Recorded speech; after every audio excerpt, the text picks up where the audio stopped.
2 سالوں کی بات نہیں، 4، انہوں نے اپنے زمانے کی باتیں نہیں لکھی ہے بلکہ خیر القرون کی بات بھی لکھی ہے۔ تو یہ تصور، اس کا نام و نشان ہی کوئی نہیں پایا جاتا۔ اگر ہوتا تو کچھ نہ کچھ کر دیتے اس کے بارے میں۔ کوئی نظریہ ہے وہاں زیر بحث ہے کوئی؟ نہ کوئی نظریہ، نہ کوئی نام، نہ کوئی تصور، کوئی چیز ہی نہیں ہے۔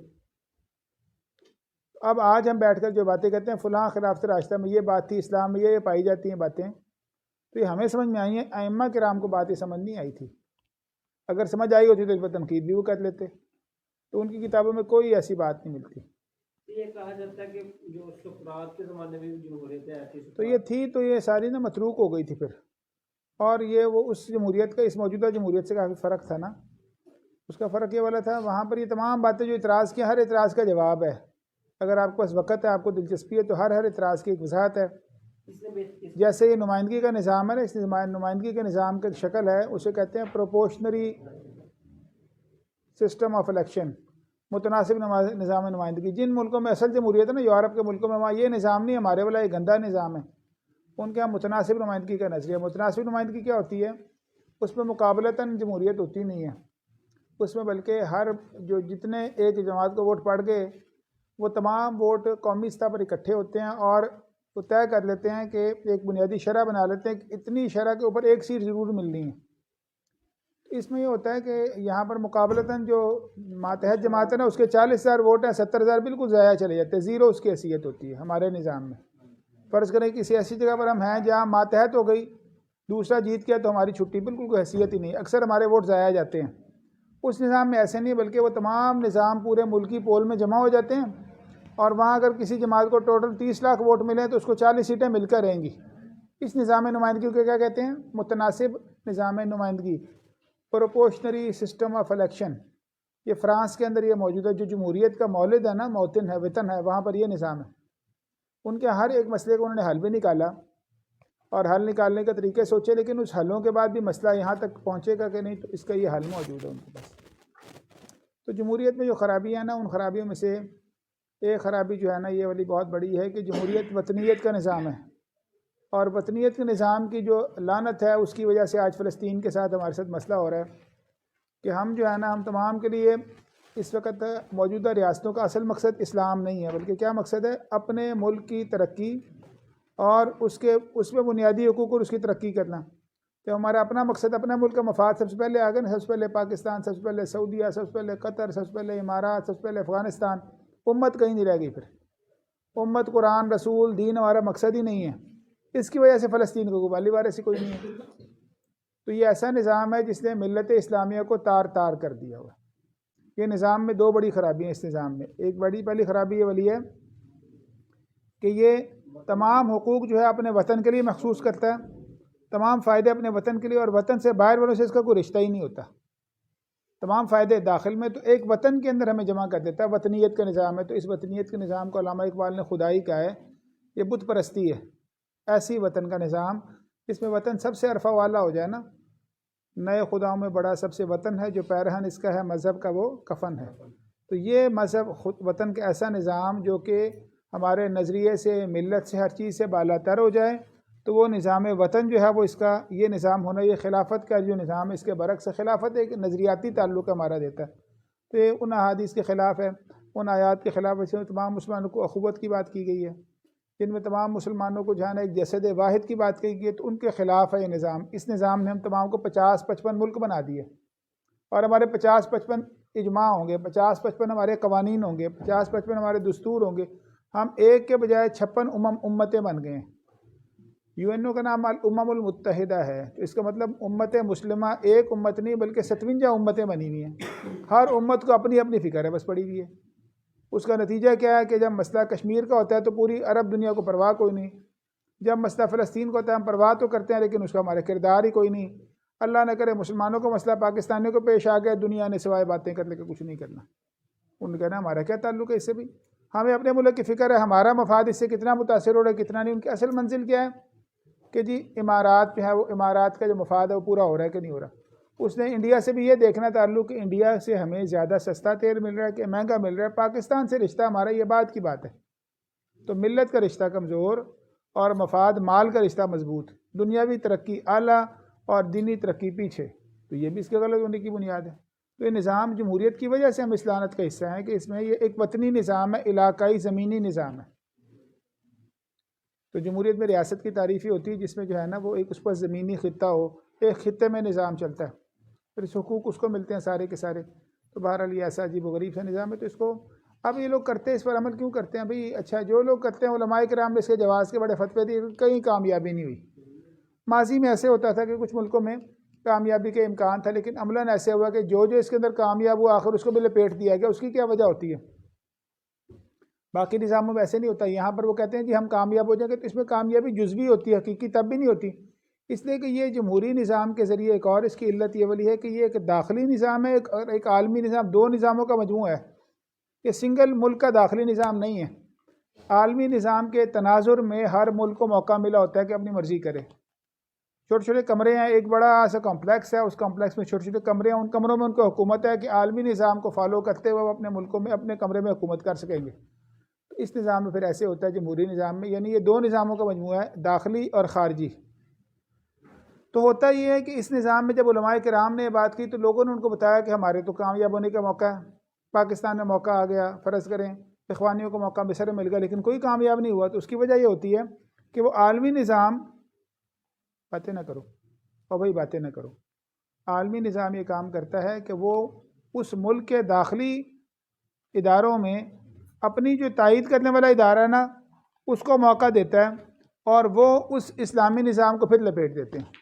ہر جگہ پر ایسے ہی ہوا، الجزائر میں ایسے ہی ہوا، مصر میں ایسے ہوا، پاکستان میں بھی اگر فرض کریں کسی جماعت کو موقع مل جاتا ہے، یہاں پر جیسے پچھلے دنوں الیکشن میں موقع ملا ہوا تھا ہمارے ملک میں، آپ غور کر لیں کہ یہاں پر ووٹ کی طاقت سے اگر کوئی کامیاب ہو بھی جاتا ہے تو کیا اس کو حکومت ملتی ہے؟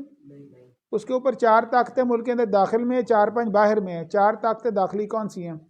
حکومت کے 3-4 عناصر ہوتے ہیں، ایک فوج ہوتی ہے، ایک عدلیہ ہوتی ہے، اسٹیبلشمنٹ بھی ایک اس کے علاوہ آ چکی ہے، اور ان تمام کے اوپر جو ہے وہ اسٹیبلشمنٹ فوج، اس تمام کے اوپر ایک عالمی نظام ہے، وہ ڈوریاں ہلاتا ہے، میڈیا ہے۔ تو عالمی جو ادارے ہیں نا وہ اداروں کے اب عناصر ہیں ہمارے ملک میں، وہ گھسے ہوئے ہیں جو ملک میں داخلی ڈوریاں ہلا کے نا ان کو ایک کو دوسرے پر غالب، اگر کوئی آ بھی جائے تو اس کو چلنے نہیں دیتے۔ جیسے حماس ہے نا، ابھی حماس کہاں سے کامیاب ہوئی تھی؟ یہ 2006 میں الیکشن میں کامیاب ہو گئی تھی، لیکن الیکشن میں کامیاب ہو گیا، حکومت تو اس نے بنا لی، اس پر عالمی نظام مسلط ہو گیا اور وہ 28 ملک جو ہے وہ اس پر چڑھ دوڑے کو بہانہ بنا لیا انہوں نے۔ تو یہ دو نظاموں کا اکٹھا ہو گیا نا، ایک داخلی اور ایک خارجی، اور داخلی نظام میں 4 طاقتیں، وہ چاروں طاقتوں کو چھیڑتے ہیں، ایک دوسرے لڑاتے ہیں، اس لیے آخر کار پھر اسلامی طاقت کامیاب نہیں ہوتی۔ تو بظاہر جن علماء نے فتوے دیے ہیں نا انہوں نے اس بنیاد پر دیے ہیں کہ وہ انہوں نے لوگوں نے جا کے انہیں کہا جناب جی ہم تو کامیاب ہو جائیں گے، انہوں نے کہا چلو ٹھیک ہے کر کے دیکھ لو، لیکن آپ دیکھیں پچھلے 50 سالوں میں کہیں کامیابی سے نہیں ملی، جہاں جہاں ملی ہے وہ 6 مہینے بعد لپیٹ دیا انہوں نے اس کو، عوام کو ہی کھڑا کر دیتے ہیں۔ جیسے مصر میں کیا ہوا، انہوں نے مقابل میں عوام کو ہی کھڑا کر دیا، اس عوام کو جو ہے وہ ایجنسیوں کی اسٹیبلشمنٹ کی تائید حاصل تھی، میڈیا کی تائید حاصل تھی، اور اس کے اوپر فوج کو انہوں نے ساتھ کھڑا کیا، تو فوج نے بمباری کی اور عوام کے اوپر مصر میں، اور بمباری کر کے بعد میں فوج کو ہلا شری دے کر عالمی طاقتوں نے اس کو تسلیم کر لیا۔ کیوں؟ یہ موجودہ نظریہ جو ریاست ہے، اس نظریہ ریاست کے 4 عناصر ہیں۔ ریاست کی تعریف میں 4 چیزیں ہوتی ہیں۔ پہلا عنصر کیا ریاست میں؟ اس کے کوئی نہ کوئی عوام ہونے چاہیے، پاپولیشن ہونی چاہیے۔ دوسرا کیا ہے؟ ٹیریٹری، اس کی باؤنڈری، یعنی یہ زمینی سرحد، یہ وطنیت کا نظریہ ہے جو میں کہہ رہا غلط ہے۔ عوام ہونے چاہیے، باؤنڈری ہونی چاہیے، وطنیت، ایک ٹیریٹری اس کو کہتے ہیں۔ تیسرا اس کے ساتھ گورنمنٹ ہونی چاہیے، ریاست۔ چوتھا عالمی تعلقات، یعنی دنیا اس کو مانتی ہو، جس میں 4 باتیں وہ ریاست ہوگی۔ یہ موجودہ سیاسی نظریہ 80 سال سے UN نے چلایا ہوا ہے۔ اب یہ 2 نظریے اس میں ناجائز ہیں، 2 صحیح ہیں اسلامکلی، 4 میں سے 2 ٹھیک ہیں، 2 ٹھیک نہیں ہیں۔ ایک بات تو یہ والی ہے کہ یہ نبی کریم صلی اللہ علیہ وسلم نے جو حکومت بنائی تھی مدینہ منورہ میں یا خلافت بغداد تھی، اس عالمی کس نظام نے قبول کیا ہوا تھا؟ عالمی نظام اس کی تعریف میں شامل ہے۔ عالمی نظام کیا کہتا ہے؟ وہ کہتا ہے جی ہم فوج کو کہتے ہیں چلو بھی آگے بڑھو، اور یہ جو ہے نا اس وقت جو الیکشن والے آئیں ان کو بھی نیچے گرا دو، اور حکومت فوج کو مان لیتے ہیں۔ تو مرسی کی حکومت کیسے ڈاؤن ہو گئی؟ عالمی نظام اس کو مان لیتا ہے۔ عالمی نظام اس نظام میں جو داخل ہوا ہے، تو یہ داخلی نظام حکومت بھی ہے، خارجی نظام حکومت بھی ہے، 2 نظام حکومت ہیں۔ تو داخلی طاقتیں خراب کرتی ہیں ایک دوسرے کو۔ اب آپ دیکھیں افغانستان کے اندر جو ہے، افغانستان کی حکومت تسلیم نہیں ہے، فلسطین کی حکومت تسلیم نہیں ہے اس وقت، دونوں UN نے نہیں مانے ہوئے۔ دونوں کے پاس کیا کیا ہے؟ عوام بھی ہیں، باؤنڈری بھی ہے اور حکومت بھی ہے. لیکن افغانستان کو دنیا نہیں مانتی، کفر نہیں مانتا، اس کی وجہ سے افغانستان ایک مسلمہ ریاست نہیں. ابھی نکال لیں انٹرنیٹ پر کہ UN اسٹیٹ ممبر اسٹیٹ کون سی ہیں، تو اس میں افغانستان شامل نہیں ہے. اس کا بطور ریاست نہ کوئی حق ہے، نہ بطور شہری کوئی حق ہے اس کا. اس طرح فلسطین بھی کوئی ریاست نہیں ہے. ظلم دیکھیے فلسطین کے بارے میں بات ہے، کہتے ہیں 2 ریاستی حل ہونا چاہیے. 2 ریاستی کا مطلب کہ ایک اسرائیلی فلسطین ریاست ہے، ایک فلسطینی. 2 ریاستیں ہیں نا، لیکن یہ دعویٰ فراڈ ہے. حقیقت میں کفر کا موقف یہ والا ہے کہ یہ ایک ریاستی کیا کہ صرف اسرائیلی قوم ہے اور فلسطین کوئی قوم نہیں. اگر فلسطین قوم ہوتی تو اس کو ریاست تو مانتے نا، اس کو تو ماننا ہی نہیں ہوا. فلسطین آج بھی ممبر بھی نہیں ہے، اس کا UN کا ممبر نہیں ہے. بس آبزرور اسٹیٹ کا مطلب یہ والا ہے کہ تم بھی آ کے کلاس میں بیٹھ جانا، کلاس کے تم باقاعدہ حصے ممبر نہیں ہو، بیٹھ سکتے ہیں آپ صرف اندر. اتنا آبزرور کا مطلب کیا ہوتا ہے؟ مبصر ہے. لیکن وہ رائے دے تو ایک فریق نہیں ہے اس کا، وہ پورے گروپ کا، کیونکہ اس کو عالمی سطح پہ تسلیم نہیں کیا گیا.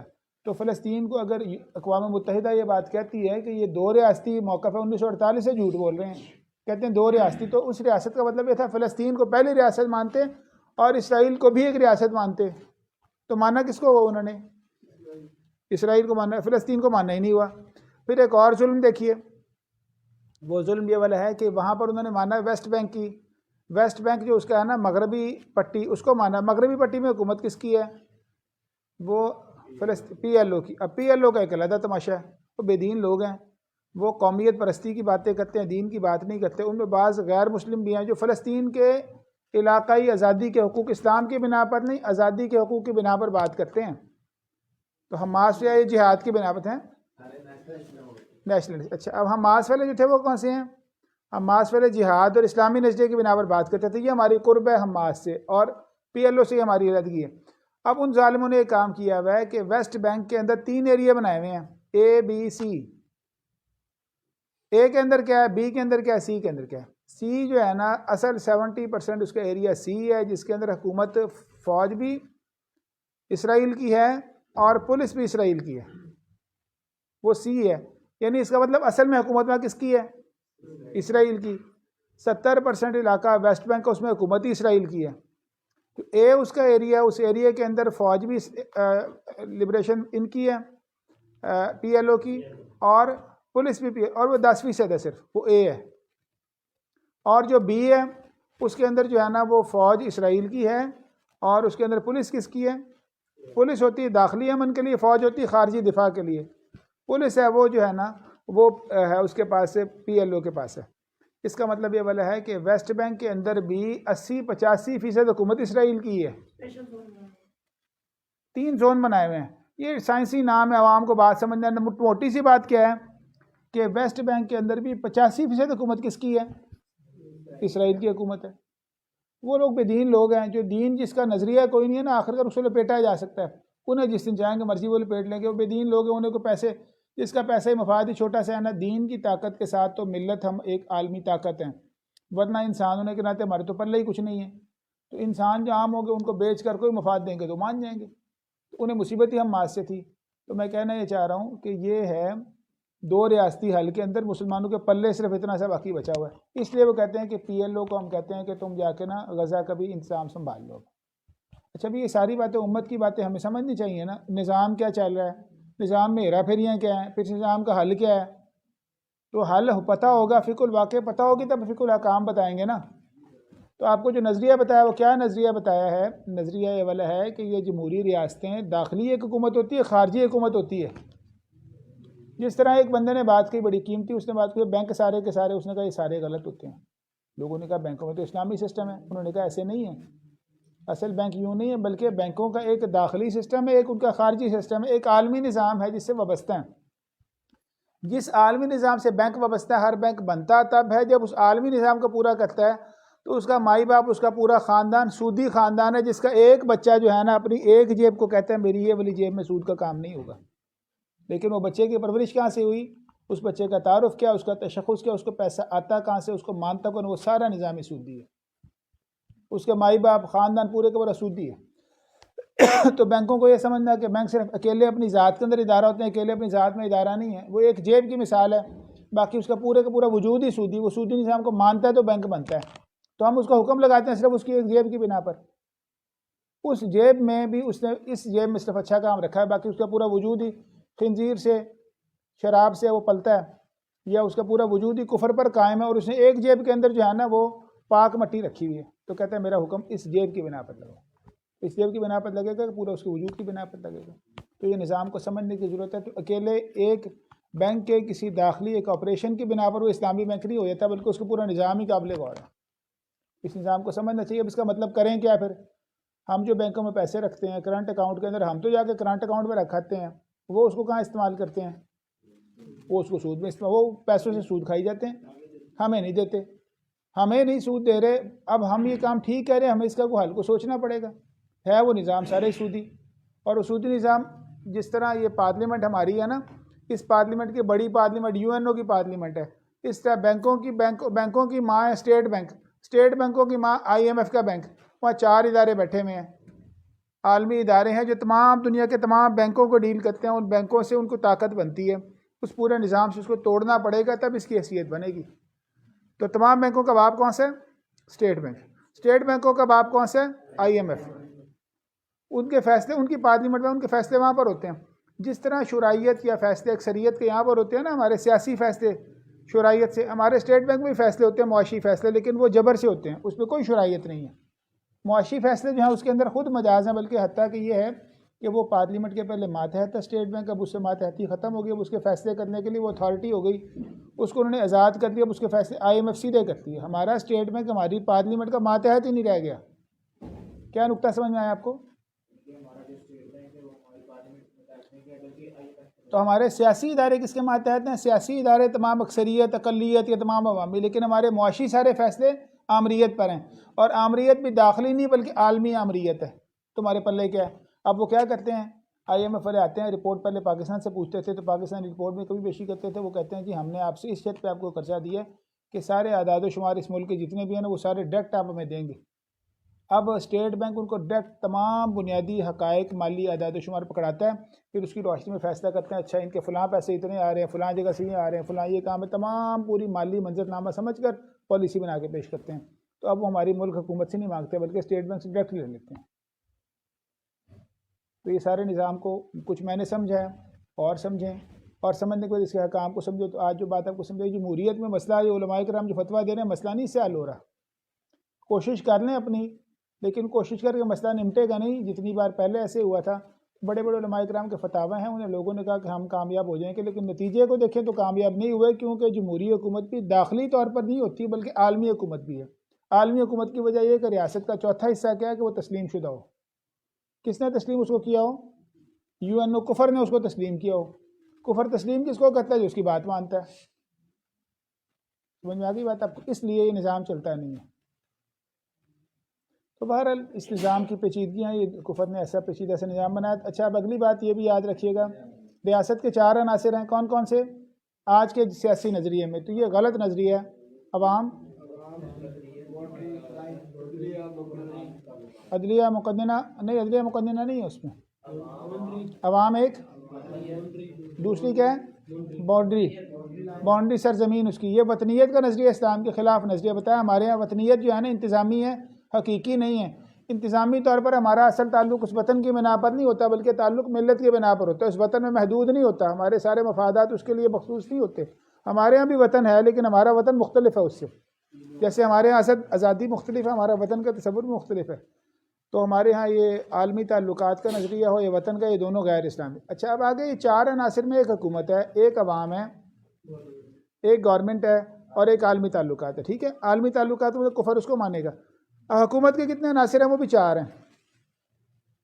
اس موجودہ جمہوری نظام میں حکومت کے 4 عناصر ہیں، 3 عناصر ہیں. حکومت کسے کہتے ہیں؟ حکومت ریاست کا ایک جز ہوتی ہے. ریاست ایک کل ہوتی ہے، حکومت اس کا ایک جز ہوتی ہے. ریاست کسے کہتے ہیں؟ اسٹیٹ کو. اسٹیٹ آف پاکستان، اس میں حکومت کبھی نواز شریف کی آ جاتی ہے، کبھی اس میں حکومت جو ہے وہ پیپلز پارٹی کی آ جاتی ہے، کبھی نگران حکومت ہوتی ہے. حکومتیں تبدیل ہوتی ہیں، ریاستیں باقی رہتی ہیں. تو ریاست ایک کل کا نام ہے اور حکومت جو ہے وہ اس کے ایک جز کا نام ہے. ٹھیک ہے. حکومت کے 3 عناصر ہیں یہ موجودہ سیاسی نظام میں. جو سیاسی نظام بنایا ہوا ہے تو اس میں بھی غلط باتیں ہیں، غیر اسلامی باتیں. پہلا حکومت کا عنصر کیا ہے؟ اس کو مقننہ کہتے ہیں. یہ حکومت کا عنصر ہے. حکومت کا ایک جز جو ہے اسے کہتے ہیں مقننہ، دوسرے کا نام کیا ہے انتظامیہ ایگزیکٹو، اور تیسرا اس کا نام کیا ہے عدلیہ جوڈیشری کا. 3 ہو گئے. ٹھیک ہے، 3 کے ساتھ چوتھا گھسا ہوا ہے ساتھ میڈیا. وہ کہتا ہے جی ہمارا مقام ایسا ہے کیونکہ ہم نے رپورٹیں کرنی ہے، لیکن باضابطہ نہیں ہے. نام کے طور پہ کہتے ہیں یہ ریاست کا چوتھا ستون نہیں ہے بلکہ حکومت کا چوتھا ستون بنا پھرتا ہے. خود ہی حکومت کا چوتھا ستون بننے کا دعویٰ کرتا ہے. ویسے قانونی اس کی حیثیت نہیں ہوتی. تو یہ 3 ادارے جو ہیں نا یہ حکومت کے ہیں، مقننہ کا، عدلیہ کا اور انتظامیہ کا. مقننہ کے 6-7 کام ہوتے ہیں. نہیں فوج بڑی ماتحت ہے. فوج ویسے ہی ڈنڈے کی طاقت سے کام چل رہا ہے. فوج کے پلے قانونی طور پہ کچھ نہیں. فوج بعض جگہ کچھ اور کردار ہوتی، فوج اس میں شامل نہیں ہے. 3 ہے.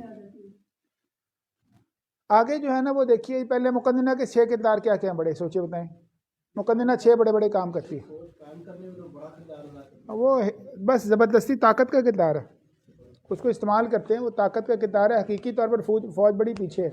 فوج اپنے کردار کو بڑا کرنے کے لیے دستور کے اندر کچھ ترمیم کرتی ہے، وہ بعد میں کوئی ذکر کرتا ہے. پہلے بتاؤ بھائی مقننہ جو پارلیمنٹ ہے اس کے 6 کام کیا کیا ہیں جو اصل کام ہے. اس کے کام نالیاں سڑکیں بنانا کوئی نہیں.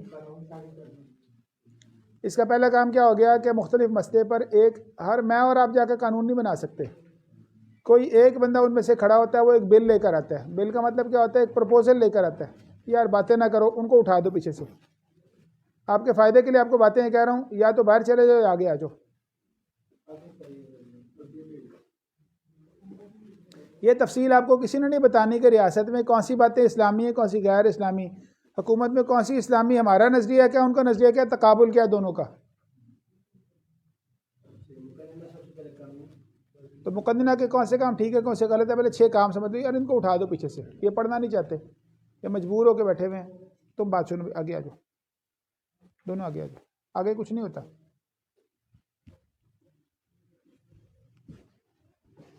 اچھا بھی مقننہ پارلیمنٹ کو کہتے ہیں. پارلیمنٹ 2 ایوانوں پر مشتمل ہے، ایک ایوان بالا اور ایک ایوان زیریں. 2 ایوان ہے. ٹھیک ہے.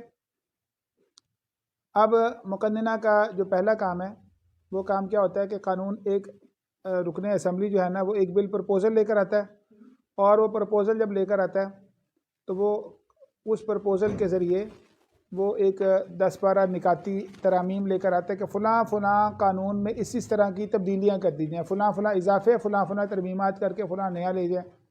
اس پر اسمبلی کے اندر جو ہے نا ووٹنگ ہوتی ہے، اور جب اکثریت سادہ اکثریت 51% حاضر لوگ ہوں گے، اکثریت سادہ اکثریت جب موجود ہوگی تب وہ قانون بن جاتا ہے ملک کا. موجود افراد ہے 70 میں سے اگر جو ہے نا 36 بندے یہ بات کہہ دے کہ قانون بننا چاہیے، ووٹنگ اس کی ہوگی، اور ووٹنگ کی بنا پر وہ بل جو ہے نا وہ ایکٹ بن جائے گا. پہلے کیا ہوتا ہے؟ بل. پرپوزل ہوتا ہے. پرپوزل سے کیا بن جاتا ہے؟ وہ ایکٹ، قانون بن کے جہاں درج ہونا مدرج کر کے ان اداروں کو بھیج دیا جاتا ہے. فوج کے بارے میں قانون ہے، سمندر کے بارے میں قانون ہے، جہازوں کے بارے میں قانون ہے، فرض کرو ٹیکس کے بارے میں قانون ہے، جو ترمیم وہاں پر ہوتی ہے. تو پہلے اس کا کام ہے قانون سازی. تو مقننہ کی قانون سازی کے ملک میں قانون سازی کے 4 درجے ہوتے ہیں. کتنے درجے ہیں قانون سازی؟ پہلا نقطہ قانون سازی کا، اس کے درجے ہیں 4. سب سے اعلیٰ قانون کون سا ہوتا ہے؟ آپ بھی قانون پڑھے ہونے یہاں سے استدلال جو نہیں سب سے پڑھے. سب سے اعلیٰ قانون کون سا ہے؟ سب سے اعلیٰ قانون یہ ہوتا ہے، یہ مقننہ کے جو لوگ ہیں نا یہ 2/3 اکثریت سے جس قانون کو پاس کرتے ہیں اس کہتے ہیں دستور. اس کے لیے 2/3 اکثریت ہے، سادہ اکثریت نہیں ہے بلکہ 70% جو اکثریت اگر ہوگی نا 70% لوگ ہوں گے تو دستور اس کے ذریعے تبدیل ہوتا ہے. دستور بالا ترین قانون ہے، 70% اکثریت اس کے لیے چاہیے. سادہ اکثریت نہیں، 51% نہیں بنتا بلکہ 66 67 68 اور وہ حاضر نہیں بلکہ کل افراد اس سے بنتا ہے دستور. یہ اعلیٰ اور ملک کا وہ قانون ہے جو ملک کا بنیادی مینول ہے. جس نے ایک کتاب ایک مشینری کا بنیادی مینول ہوتا ہے نا، اس طرح پورے ملک کو چلانے کا بنیادی نظام ہے، یہ دستور ہوتا ہے. دستور کو پہلے اتفاق سے پاکستان میں بنایا گیا 73، پھر اس میں 22 ترمیمیں آ چکی ہیں. تب اس میں ترمیم کرنی ہوگی تو اس کے لیے بڑا بل دینا پڑے گا اور اس کے لیے بڑی تعداد چاہیے ہوگی، اعلیٰ ترین ہے. دوسرا بل کون سا ہوتا ہے؟ اسے ایکٹ آف پارلیمنٹ کہتے ہیں. وہ سادہ اکثریت سے ہوتا ہے، وہ چھوٹی بڑی ترمیم دستور کے تحت ترمیم ہوتی ہے. یہ ماتحت قانون ہے، اس کے ایک بالا قانون ایک ماتحت قانون. ماتحت قانون کون سا ہے؟ یہ بل اور ایکٹ کی شکل میں. یہ بھی مقننہ ہی کرتی ہے. مقننہ کی 2 کیفیتیں ہو گئیں. مقننہ کی تیسری کیفیت کیا ہے بھائی؟ تیسری کیفیت مقننہ کی یہ والی ہے کہ اس قانون کی اگر کوئی تشریح کرتے ہیں نا اس قانون کی عدالتیں جو تشریح کرتی ہیں وہ تشریحیں بھی ہمارے ملک کے اندر قانون ہوتی ہیں۔ سپریم کورٹ نے اس قانون کی یہ تشریح کی، یہ قانون اتنا بنیادی حقوق کے خلاف ہے، یہ قانون اس کے اندر فلاں کی منشا ایسی شامل ہے، فلاں نے اپنی صحیح جن اصولوں کی روشنی میں سپریم کورٹ کرتی ہے۔ سپریم کورٹ نے بالا ترین قانون کو قرآن و سنت نہیں رکھا ہوتا، وہ بلکہ بنیادی حقوق کی روشنی میں دیکھتی ہے کہ بنیادی حقوق پورے ایسے نہیں ہو رہے، تو اصل سپریم قانون ہے بنیادی حقوق۔ جس بنیادی حقوق کی روشنی میں سپریم کورٹ اس قانون کی صحیح حیثیت کا فیصلہ کرتی ہے، اتنا یہ ٹھیک ہے، اتنا یہ غلط ہے۔ تو تیسرے درجے کا قانون کون سا ہو گیا؟ پہلا ہو گیا دستور، دوسرا ہو گیا ایکٹ آف پارلیمنٹ۔ نہیں جی، یہی تو کہانی ہے پاکستان، ہمارے دستور میں کہ لکھا کچھ نہیں ہوا، یہ لوگوں کو بتانے کے لیے، اندر کچھ بھی نہیں، ایسی کوئی بات ہے ہی نہیں، قرآن و سنت والی بات ہے ہی کوئی نہیں، بلکہ ہمارے ملک کے دستور میں لکھا ہوا ہے آرٹیکل 8 ہے اصل میں قانون، لوگوں کو دکھانے کے لیے 227 رکھا ہوا ہے، اصل میں آرٹیکل 8 ہے۔ نکالیں انٹرنیٹ پر 8 نمبر آرٹیکل ہے کیا، ابھی آپ کو پتہ چل جائے گا۔ انٹرنیٹ کا دستور کا آرٹیکل نمبر 8 نکالے، سپریم لا کا قانون یہ ہے، اور عوام کو بدھو بنانے کے لیے رکھا ہوا ہے کہ 227 کے پلے ہی کچھ نہیں۔ نکالو بھی دونوں چیزوں کو ذرا، 8 کو پڑھ کے سناؤ، پہلی بات کی تشریح میں بات کہاں سے کہاں چلی گئی۔ تو آپ دماغ سوزی کریں گے تو آپ کو یہ باتیں سمجھ میں بھی آ جائیں گی انشاءاللہ۔ ہم تو ایسے بندے کو بڑی نعمت سمجھتے ہیں جس نے ان چیزوں کو سمجھا ہونا، تو ہم 10 کتابیں 50 پڑھ کے وہاں تک پہنچیں تو بندہ بیٹھ کے ہمارے سوالات کے جوابات دے کے ہمیں بتا دے، ہم کو بات سمجھ میں آ جائے، کیونکہ آپ کو بہت سی کتابیں پڑھنی پڑتی ہیں۔ ابھی ہم پہلے نقطے میں جا رہے ہیں، مقدمہ کا پہلا کام کیا؟ قانون سازی۔ قانون سازی کے درجے ہیں، درجوں میں سے ایک نقطہ آ گیا، انہوں نے ایک نقطہ چلا دیا، تو ابھی پڑھتے ہیں ہم آرٹیکل 8 کو۔ تو پہلا کام ہو گیا دستور، دوسرا کام ہو گیا ایکٹ آف پارلیمنٹ، تیسرا کام ہو گیا قانون کی تشریح عدلیہ، چوتھا کام ہو گیا اس جو قوانین کی روشنی کے اندر ذیلی اداروں کے جو ہے نا وہ قوانین پاس ہوتے ہیں، جو جیسے فرض کریں کسی ہسپتال کے اندر ذیلی ضوابط وغیرہ، ضوابط رولز ریگولیشن پاس ہوتے ہیں نا، تو رولز ریگولیشن کیسے پاس ہوتے ہیں؟ جیسے سرکاری ایک محکمہ قائم ہوتا ہے، محکمہ قائم ہوتا ہے ایکٹ آف پارلیمنٹ کے نتیجے میں، اس محکمے کے اندر ذیلی قوانین بنتے ہیں، ان کی بھی قانونی حیثیت ہوتی ہے۔ یونیورسٹی میں داخلے کا قاعدہ یہ والا ہے کہ بچہ جو ہے نا اس نے فرض کرو ایف اے کیا ہو، اب یہ قاعدہ ہے، یہ قاعدہ جو ہے اس کا بڑے دستور سے کیا رشتہ ہے؟ دستور سے بنا act of parliament, act of parliament سے بنا ہے وہ ادارہ، اس ادارے کے اندر اس ادارے نے اتھارٹی دی ہے کہ فلاں ادارے کا پرنسپل بھی یہ اس ادارے کے اندر قوانین جاری کر سکتا ہے، تو وہ ہوتے ہیں ذیلی ضوابط۔ ان میں سے کوئی ذیلی قانون بالا قانون کو سپرسیڈ نہیں کر سکتا، جو سب سے اعلیٰ حیثیت دستور کی ہے اس سے ماتحت دوسری، اس سے نیچے تیسری، ایسے اسی ترتیب سے چاروں چلتے ہیں۔ جب ان میں کسی جگہ پر اختلاف ہو جاتا ہے تو وہ عدلیہ کا فیصلہ اس نزاع کے حل میں فیصلہ کن ہوتا ہے۔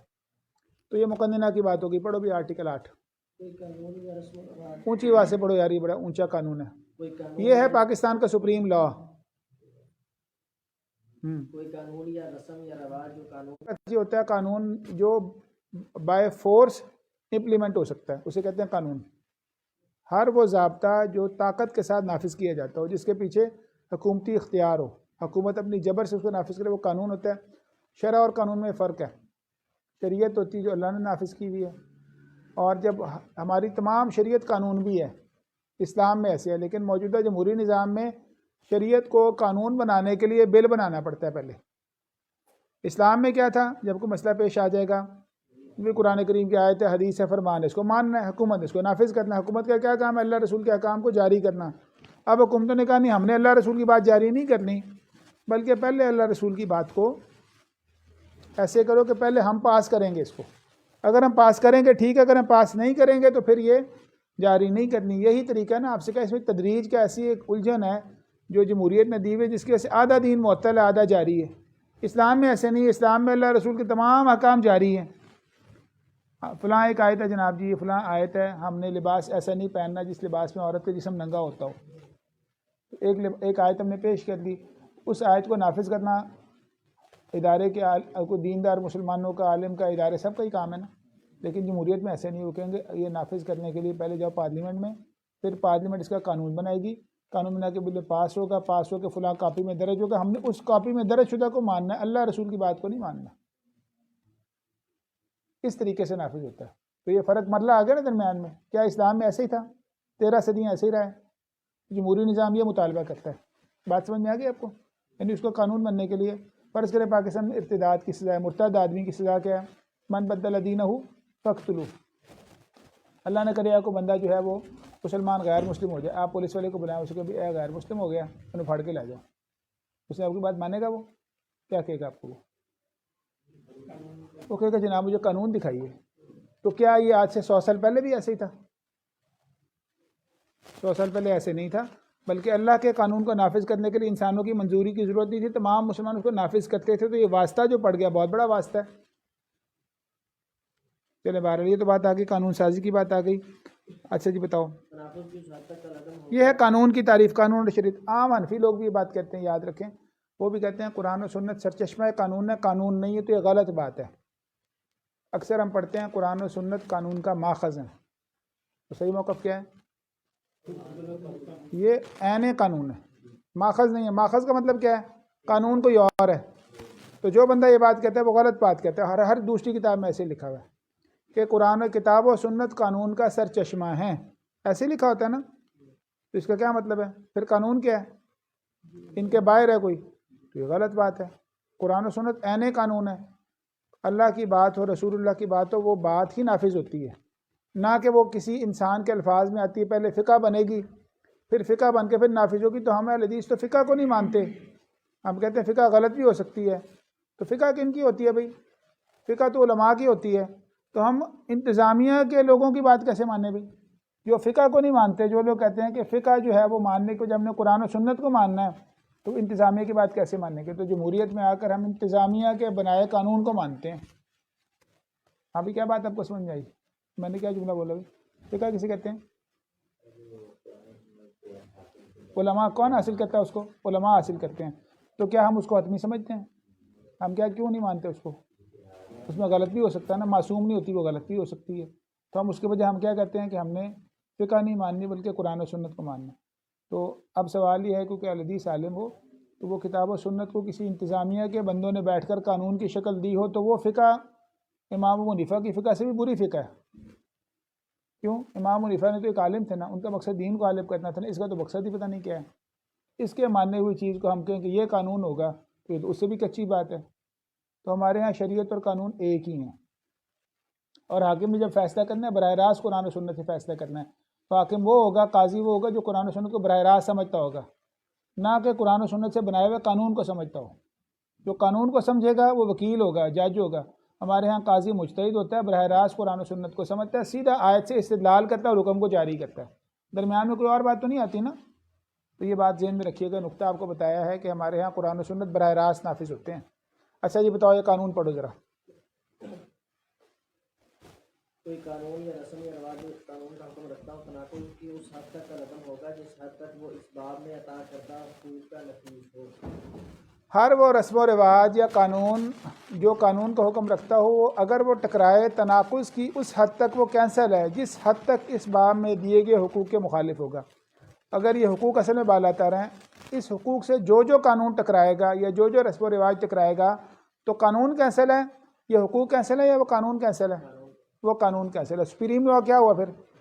حقوق. اب دوبارہ پڑھیں اس کو, شروع سے پھر پڑھو. کوئی قانون یا رسم یا رواج جو قانون کا حکم رکھتا ہو تناقض کی اس حد تک کا رقم ہوگا جس حد تک وہ اس باب میں عطا کردہ حقوق کا نفیذ ہو. اس باب میں عطا کردہ حقوق اصل میں سپریم لا ہیں, اور اس باب میں جتنے حقوق عطا کیے گئے ہیں ان کے خلاف جو قانون جتنا خلاف ہوگا اتنا وہ فارغ ہے. اب اس باب میں حقوق کیا ہیں؟ حق پڑھیں جی.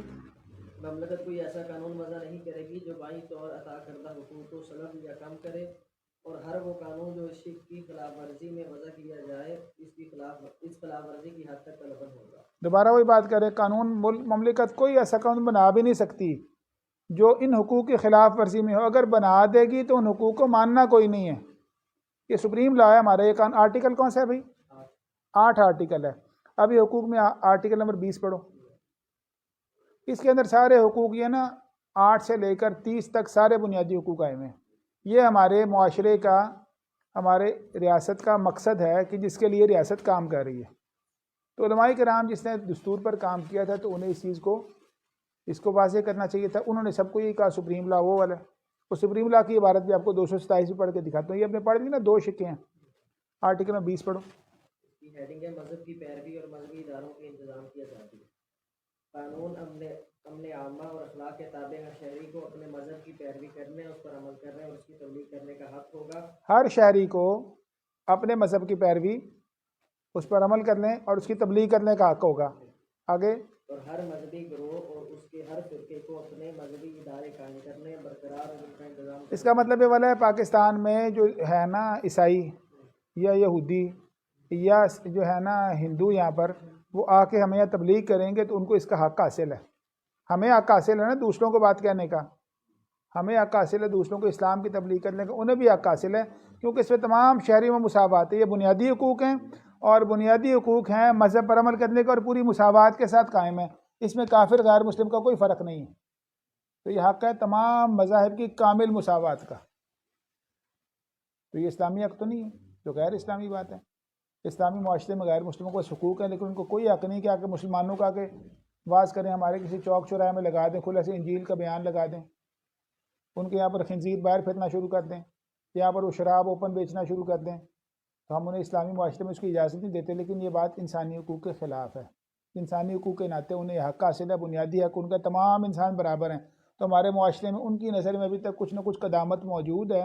اس قدامت کی وجہ سے ابھی تک یہاں تک نہیں پہنچے. جب آزادی پوری ہو جائے گی، ہمارے دستور میں بات موجود ہے، تو انہیں یہ حق ہوگا کہ ان کے خنزیر بھی یہاں باہر گلی دروازہ کھولنے باہر کھڑا ہو. ٹھیک ہے، وہ بھی شہری، آپ بھی شہری، اس کی چیز ہے. پھر وہ آ کے اندر داخل ہو کے آپ کی بات سن لیجیے. اب ہم نے آپ کو اپنی سنانی ہے، آپ کو یہودیت کی تبلیغ کرنی ہے. تو غیر مسلموں کے اسلام میں حق موجود ہے؟ قطعاً موجود نہیں. تو لیکن یہ ہمارے بنیادی حقوق میں موجود ہے. تو ہمارے مملکت میں یہ اب اس کی تشریح جب کریں گے، اسے نافذ کریں گے. اس لیے وہ دیکھیں نا، جب ان کو قرآن کریم پڑھانے کی کوشش کرتے ہیں نا غیر مسلموں کو، دو چار تو کہتے ہیں ہم نے قرآن کو نہیں پڑھنا. ابھی تک اتنی بات کرتے ہیں، ان حقوق میں ان کے پاس سب کچھ موجود ہے. تو یہ حق نمبر 20 ہے. تو حق پڑھتے جائیں اور حق پڑھو بھی. مساوات کا 25 نمبر حق پڑھو. یہ سارے آرٹیکلز ہیں. یہ پاکستان میں یہ جب بھی عدالتیں کام کرتی ہیں نا، یہ عدالتیں 8 سے لے کر 30 ان کی بائبل ہے. عدالتیں اس کے اوپر محافظ ہیں. وہ ہر وقت اس کو قرآن بنا کے نا ان کی مسلط رکھتے ہیں. ہاں جی. تمام شہری قانون کی نظر میں برابر ہیں اور قانونی تحفظ کے مساوی طور پر حقدار ہیں. جنس کی بنا پر کوئی امتیاز نہیں کیا جائے. لڑکا لڑکی، عورت مرد کی بنا پر کوئی امتیاز نہیں ہوگا. آگے اس آرٹیکل میں مذکور کوئی امر عورتوں اور بچوں. اچھا اب سنو جی، جنس کی بنا پر اگر ایک بندہ 4 شادیاں کرتا ہے تو عورتیں کہ میں نے بھی 4 کرنی ہیں. تو یہ اس حق میں موجود ہے. عورتیں کیا کہیں گی؟ پہلے آپ نے پڑھا آرٹیکل نمبر 8 میں کیا بات لکھی ہوئی ہے؟ یہ لکھی ہے کہ یہ حقوق سب سے پالنا ہے. ہر وہ قانون جو اس کے برخلاف ہوگا، وہ اسے ٹکرائے گا تو وہ قانون کینسل ہے. اب اگر یہ قانون بنا دی، عورتیں چاہیں کل کو حق لے کر آج ہم نے بھی 4 شادیاں کیا کرنی ہیں، بندے تو 4 کی شادیاں کرتے ہیں تو ہم بھی کریں گے. یا جو ہے نا عورتیں کہہ لیں کہ بندے جو ہے نا وہ طلاق دیتے ہیں، ہم نے بھی طلاق برابر اب دیا کرنی. ہم بھی 3 جملے بولیں اور اپنے بندے کو ہم جو ہے کہ چلو بھی گھر جاؤ. تو یہ عورت کے پاس مساوی. دوبارہ جملہ پڑھے، تشریح اس کی کریں گے. تو یہ کافروں نے حقوق بنائے تھے نا، چڑھے مسلط ہم پر ہوئے ہیں. دوبارہ پڑھو 20 جملے کو. جنس کی بنا پر کوئی امتیاز نہیں کیا جائے گا. اس آرٹیکل میں اچھا اب اگلی ایک اور خباثت دیکھیں. جنس کی بنا پر امتیاز نہیں، لیکن عورتیں اگر اس بنا پر کچھ زیادہ حق لے جائیں تو انہیں جنس کی بنا پر واپس نہیں کیا جائے گا. انہیں مزید لے سکتی ہیں، کم نہیں کیا جائے گا. مردوں کو اگلا جملہ والا ہے کہ صنفی امتیاز قائم ہوگا. لیکن صنفی امتیاز جو ہے تشریح پہلے سمجھ لیں، پھر اس کے الفاظ دیکھیے گا. اگر عورتوں کو کوئی خاص رعایت حاصل ہے نا، مثال کے عورتوں کو رعایتی حاصل ہے پاکستان میں کہ عورتوں کو 1/3 سیٹیں پہلے مل جاتی ہیں. اسمبلی میں اس وقت سیٹیں عورتوں کو کتنی مل رہی ہیں؟ کچھ تو الیکشن سے ملنی ہے، جنرل الیکشن سے. کچھ جگہ پر وہ جنرل الیکشن کی سیٹیں ملتی ہیں. انہوں نے کہا عورت ہونے کے ناطے 1/3 سیٹیں ویسے ہی ان کو دینی ہیں. 1/3 سیٹیں عورت ہونے کے ناطے عورتوں کو بغیر الیکشن کے ملنی ہیں. اب یہ عورتوں سے مساوات ہے، بندوں کو کیوں نہیں دیتے؟ عورتوں کے ساتھ فائدہ اسپیشل مل رہا ہے نا انہیں. تو مساوات، مردوں کو حق ملنا چاہیے نا، مردوں کو بھی اسی 60 ملیں. تو کہتے ہیں اس قانون کا اطلاق عورتوں پر نہیں ہوگا جب انہیں اسپیشل فائدہ ہو رہا ہو. پہلے صحیح یہ تھا کہ محض جنس کی بنا پر کوئی امتیاز نہیں کیا جائے گا. ترمیم 2010 ایکٹ کے تحت کی ترمیم ہوئی ہے، محض کا لفظ ہوتی ہے. ماز نکال دی. آگے پڑھو. اس آرٹیکل میں مذکور کوئی امر عورتوں اور بچوں کے تحفظ کے لیے مملکت کی طرف سے کوئی خاص اہتمام کرنے میں مانع نہ ہوگا. مملکت اگر ان کو کوئی اسپیشل رعایت دیتی ہے تو وہ اسپیشل رعایت جو ہے نا وہ دے سکتی ہے. یعنی صنفی مساوات کا نقصان صرف مطلب کون ہے؟ عورتوں کو اس کا فائدہ مل رہا ہے تو مرد اس پر بول نہیں سکتے. یہ تشریح ہے اس کی. وہ سب یہی تشریح. اب دوبارہ پڑھو. دوبارہ پڑھو گے. تمام شہری قانون کی نظر میں برابر ہیں اور قانونی تحفظ کے مساوی طور پر حقدار ہیں. جنس کی بنا پر کوئی امتیاز نہیں کیا جائے گا. اس آرٹیکل میں مذکور کوئی امر عورتوں اور بچوں کے تحفظ کے لیے مملکت کی طرف سے کوئی خاص اہتمام کرنے میں مانع نہ ہوگا. اگر مملکت نے کوئی خاص اہتمام کیا، عورتوں کے 23 سیٹیں زیادہ دے دی ہیں، یا عورتوں کا کسی ڈپارٹمنٹ کے اندر 15 سیٹیں عورت ہونے کے ناطے مختص کر دی ہیں، بندے کہیں جی عورتوں کو کیا خاص دیا کہ ہمیں بھی دیں، تو کہتے ہیں اس آرٹیکل کی بنا پر عورتوں کے لیے اگر خاص اہتمام کیا گیا ہوگا تو آرٹیکل ان کے راستے میں رکاوٹ نہیں ہوگا اور بندے اس کا فائدہ نہیں اٹھا سکیں گے. تو قانون بڑے نپے تلے الفاظ بناتے ہیں، جلدی سمجھ نہیں بات آتی. پہلے منزل سمجھ لیں، پھر سمجھنے کے بعد الفاظ سمجھ لیں. تو پاکستان کا سپریم لا یہ قوانین ہے جو 18 قوانین ہیں. کفر نے 800 سالوں میں پوری جدوجہد کی تھی، اس کے لیے ہمارا معاشرہ کام کرتا ہے. میں نے بتایا جمہوریت کی منزل کیا ہے؟ بنیادی حقوق کا فروغ. اور بنیادی حقوق کیا ہیں؟ جو کافروں نے بنائے ہوئے ہیں، کافروں کی سوچ ہے، اس کی تشریح بھی وہی کرتے ہیں اور ہم نے اپنے اوپر مسلط کیے ہوئے ہیں. کیوں؟ ہمیں UN سے ریاست بننے کی اجازت تب ملتی ہے جس سے ہم حقوق اپنے اوپر قائم کر لیں. پاکستان کس سے آزاد ہوا تھا بھائی؟ آزاد پاکستان 1947 کا ہوا تھا، لیکن پاکستان کے اوپر سے تاج برطانیہ کی حکومت کب ختم ہوئی تھی؟ 1956 میں، 8 سال بعد. صدر جو تھا وہ یہ جو گورنر جنرل تھے نا، قائد اعظم، یہ گورنر جنرل تھے، صدر وزیر اعظم نہیں بنے. 8 سال کے بعد پاکستان آزاد ہوا. کب؟ انہوں نے کہا پہلے دستور بنا کے لاؤ، دستور میں ہم سے سارے معاہدے کرو، عالمی ہم تمہیں تب مانیں گے. کیونکہ چوتھی شق ہے ریاست کی. کیا چوتھی شق ہے؟ کہ عالمی نظام ماننے کا. عالمی نظام تب آپ کو ماننے کا، پہلے ہماری ساری باتیں مانو. جب ہماری ساری باتیں لکھ کر لاؤ گے، جس نے دستور بنا لاؤ گے نا، یوں نہیں کہا کہ ہماری باتیں مانو، تو انہوں نے کہا دستور بنا کر لاؤ. دستور بنا کر لے کے ان کو دستور بنانے کے یہ ہدایات کو پوری کرو پہلے. جیسے آپ پیپر کہیں دیتے ہیں نا، فلاں ڈگری لینی ہے، ان کا آپ کو ڈگری ریاست چاہیے، ہاں جی ریاست بنانی ہے، ٹھیک ہے جی، پھر چیک لسٹ پوری کریں. آپ دستور بننے نہیں دیتے تھے وہ، تو انہوں نے